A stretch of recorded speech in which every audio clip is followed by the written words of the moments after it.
दिलं तेव्हा त्यांनी आमच्या 59,000 भरून गेले, आपलं 15 परमिशन दिली. नंतर आम्ही त्यांना पत्र दिले की कायमस्वरूपी आपल्याला जागा उपलब्ध करून मिळेल का. त्यांनी ठरावसा ठेवलाय 17 तारखेला त्याची जीबी आहे. त्या 17 तारखेच्या ठरावामध्ये तर आज नमूद आहे की आमच्या कंपनीने मागणी केली आहे ती.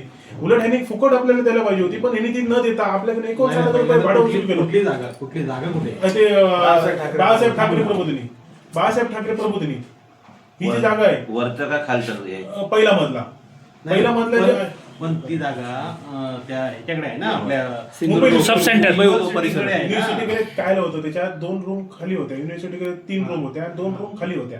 पण युनिव्हर्सिटी 5 रूम वापरायची. आम्ही काय सांगितलं आपल्याला 2 रूम द्या त्याच्यातले, तर ह्याने मॅडमने भाडं 3,60,000 सांगितलं. त्याच्यानंतर आम्ही म्हटलं आम्हाला एकच रूम पुढे झाला 200 स्क्वेअर फूट साठी 59,000 रुपये घेतली.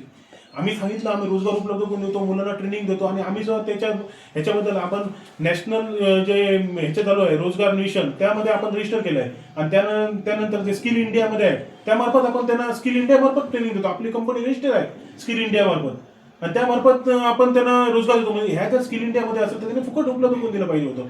पण हे आता तरी पण आमच्याकडनं पैसे घेतात. आता रस्त्याचा विषय, हे लोकांकडनं पैसे मागून घेतात की आपण इलेक्शनला खर्च केला. हे पाटेकर स्थळात राहतात. आता जो यांनी पाटेकर स्थळामध्ये नारळ ठेवावा की ह्यांच्यासाठी कोणी पैसे खर्च केले, 1 रुपया यांनी स्वतः खर्च केला नाहीये, लोकांनी खर्च केले. आज त्यांना ते विचारच नाहीये. ज्यांच्या खालं त्यांच्यावरच गायचं काम हे यांचं करत आहे, आणि आम्ही यांच्यासाठी फिरलो, लोकांच्या हातापाय पडलोय म्हणून निवडून आले. आणि अशा पद्धतीने चालत असेल तर उद्यापासून आपण स्पॉट संचालना करणार आहोत. प्रत्येक कामं जिथे चालू आहे तिथे भ्रष्टाचार चालू आहे, जिथे यांची टक्केवारी घेऊन यांनी कामं बोगस चालू केली आहेत, त्या सगळ्या कामावर आम्ही लोकप्रतिनिधीमधून उद्या पण सावंतवाडीत फिरणार आहे. जेवढे यांनी भाड्याला जे द्यायची जागा चालू आहे सगळ्यांना तुम्ही भाडं लावा ना 60,000 रुपये.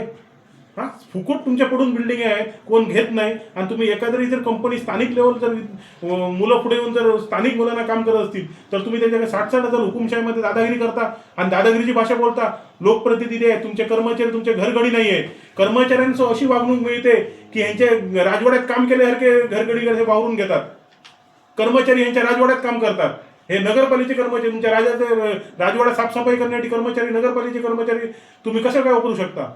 आमच्याकडे सगळे यांची हिस्ट्री आहे, यांचे सगळे ऑडिओ व्हिडिओ यांचे सगळे मोठ्या प्रमाणात माझ्याकडे आहे. हे जर आमच्या नादी लागले तर नक्कीच मी यांचं भाडाफोड ठेवणार नाही. ह्याच्याकडे किती कोणाकडे कमिशन मागितलं, किती